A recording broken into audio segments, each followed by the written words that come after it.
Bon matin tout le monde. Je me présente pour ceux qui me connaissent. Marc-André, je suis le petit frère à Geneviève, celle qui vous a embarqué dans ce merveilleux défi My Smart Start 14 jours. Donc, moi, dans le fond, dans le cadre de ce défi-là, je vais aider Geneviève à vous aider, à vous diriger dans votre défi, puis pour question que ça aille mieux pour vous. Premièrement, le défi 14 jours ou 7 jours My Smart Start, en fait, à quoi il sert?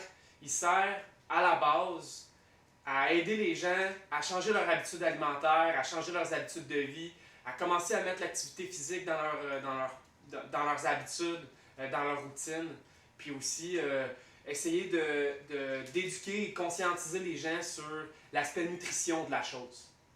Je vais expliquer 2-3 petits concepts de base de nutrition qui vont vous aider à comprendre pourquoi la nutrition c'est aussi important que ça dans notre objectif, soit physique ou dans notre objectif personnel, face aux raisons que vous avez décidé de faire le défi 7 jours.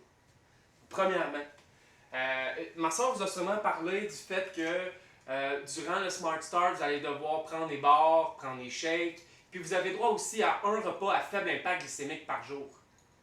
Là, je vois des points d'interrogation dans votre visage. Faible impact glycémique, qu'est-ce que ça veut dire? Ben moi, je suis là pour vous l'expliquer. Okay? Premièrement, j'ai fait un petit tableau ici qui vous montre votre glycémie sur le temps. Okay? Quand vous mangez, quand vous avez un repas, ben, ça joue sur votre taux de sucre sanguin. La glycémie, c'est ça. Ça joue sur votre taux de sucre sanguin. Puis, quand on dit un repas à faible impact glycémique, c'est qu'on veut essayer que votre glycémie monte le moins possible suite à un repas, finalement. Fait que, je fais un petit exemple rapido. Quand on dit une glycémie en montagne russe, pourquoi on dit ça? Ben, avec le graphique que je vais vous faire, vous allez bien comprendre.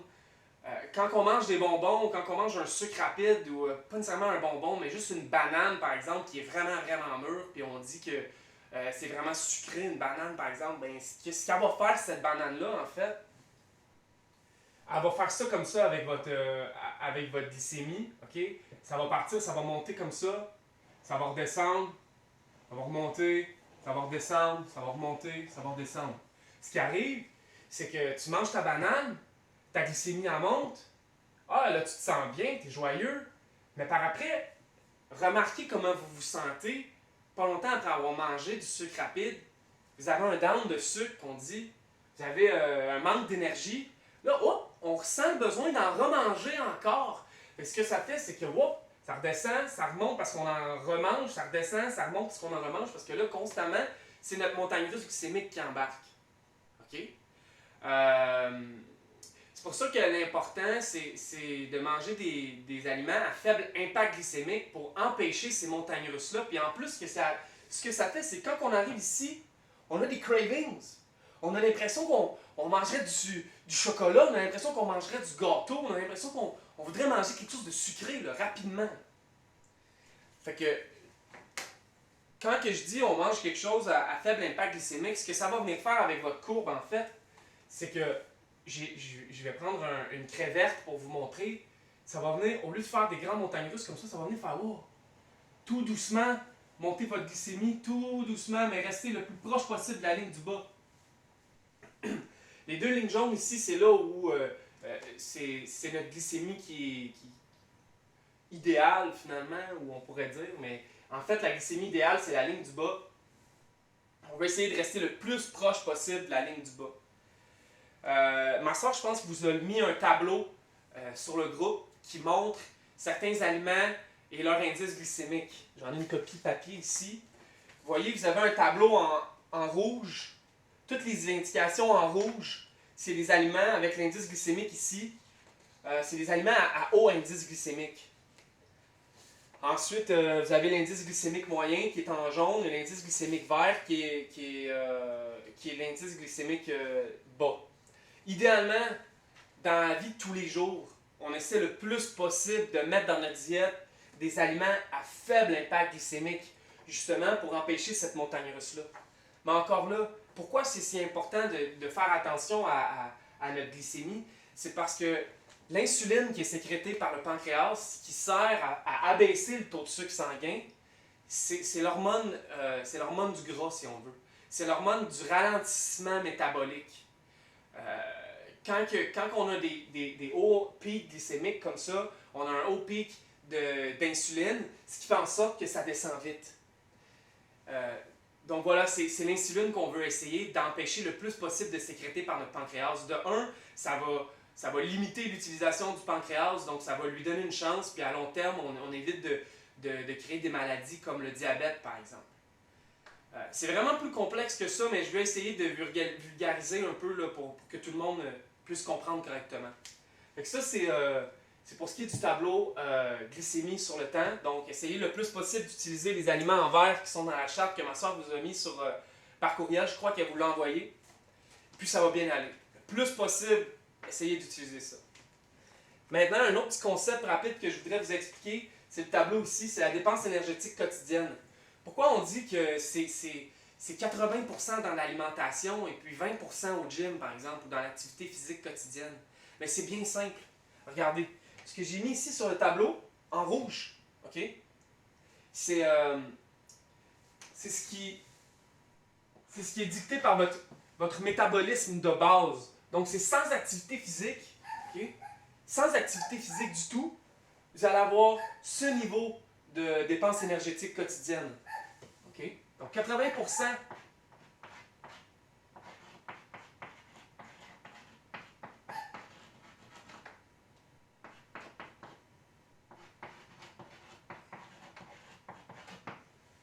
« 80% de votre dépense énergétique quotidienne, c'est votre métabolisme de base qui l'utilise. Donc, on s'entend qu'il faut le plus possible faire attention à notre métabolisme de base afin d'être capable le plus possible de dépenser le plus possible d'énergie durant notre journée. Ici, le 20% qui reste, en fait, bien évidemment, c'est l'activité physique.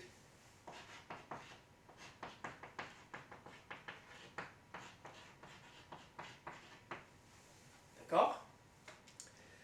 Maintenant, comment on fait pour être capable de garder le plus possible notre métabolisme de base en santé? Ben, c'est bien simple, en fait. Il y a un autre tableau que je pourrais vous montrer, mais j'ai plus de place sur mon mur. Donc, je vais vous le montrer sur une petite feuille que j'ai imprimée ici. OK? Les aliments à haute teneur en protéines. Donc, pourquoi qu'on dit essayer de consommer le plus possible de protéines? En fait, je ne sais pas si vous voyez bien, mais la courbe ici qui monte en haut comme ça, c'est le pourcentage du taux métabolisme de base, qui est ici, hein, qui est causé par les protéines. Les heures suivant un repas. Vous voyez ici, le bas, c'est les heures suivant un repas. Lorsqu'on ingère un repas à haute teneur en protéines, en fait, ben, notre taux de métabolisme de base monte en flèche. Okay? Contrairement aux glucides, contrairement aux lipides, qui, lui, ne touchent presque pas à notre métabolisme de base. Donc, ce tableau-là, ici, vous montre à quel point c'est important le plus possible de mettre beaucoup de protéines dans votre diète, des protéines de bonne qualité, évidemment. Essayez d'éviter, pour x, y raison, les protéines, les protéines bovines, par exemple, on le sait. La viande rouge, c'est propice au cancer. De plus en plus, il y a des recherches qui le montrent. Donc, essayez poisson, poulet, encore certaines protéines végétales qui sont excellentes aussi. Justement, pour cette raison-là.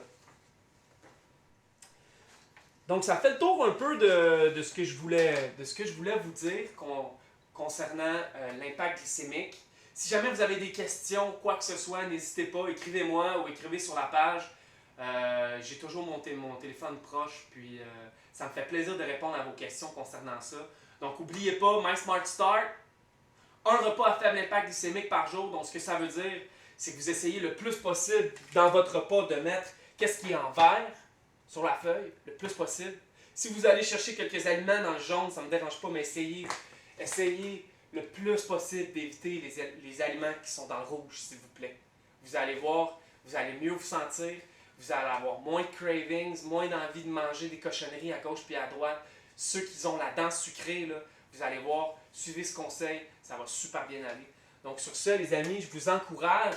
Le défi My Smart Start, ça peut ne pas être facile à quelques instants durant la semaine, mais lâchez pas. Si jamais vous avez besoin de motivation, quoi que ce soit, n'hésitez pas, écrivez-moi. Keep it up. Puis je vous souhaite bonne chance. Puis n'oubliez pas de prendre des photos avant, prendre des photos après. Postez-le sur le mur si vous voulez. Mettez pas votre visage si vous êtes inconfortable. C'est pas grave. Et puis let's go gang. On lâche pas. Merci.